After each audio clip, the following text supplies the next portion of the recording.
George Guynemer, as a member of the original Stork Squadron, continued to hone his combat skills throughout the first months of the Verdun campaign.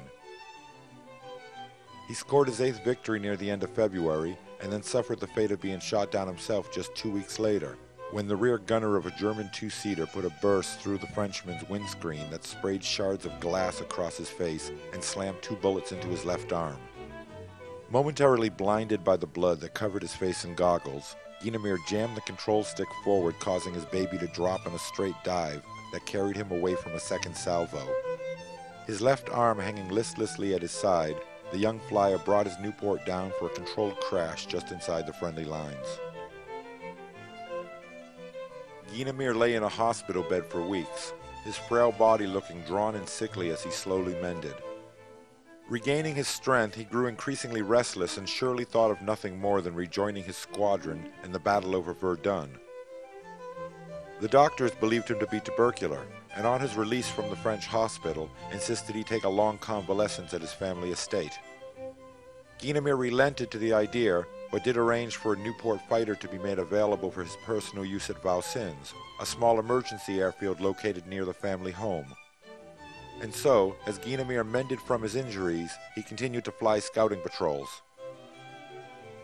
Upon rejoining the Storks in June, Guynemer was alarmed at the number of new faces present in the mess. Casualties in the group had been especially severe throughout the preceding months, and many of his old friends were dead. Guynemer immediately hurled himself back into the fighting with a fire that burned brighter than it ever had.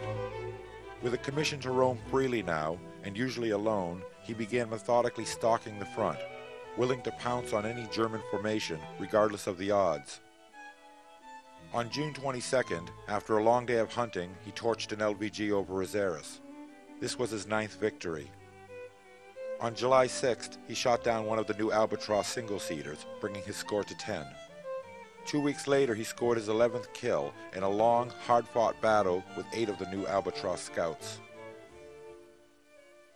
As the victories began to pile up, Guynemer grew more gaunt and worn-looking, but his energy in the air seemed to have no end. Towards the end of summer, he was once again shot down in action, but this time managed to limp away from the wreckage with only bruises. The coming winter would find the famous flyer up with each gray dawn, nervously chain-smoking cigarettes, and all too willing to take flight in weather conditions that would keep most men grounded. As his score grew, so did his fame. The details of every victory were now carefully followed in the press. Fan mail began arriving by the sackful, and he became the idol of both schoolchildren and women of all ages. For the 22-year-old Guynemer, the adulation was simply a distraction to keep him away from his sacred duty of clearing the skies over his homeland. Modest and introverted, the attention shown by reporters and the endless round of photographers only served to make the young flyer grow even shyer and more withdrawn.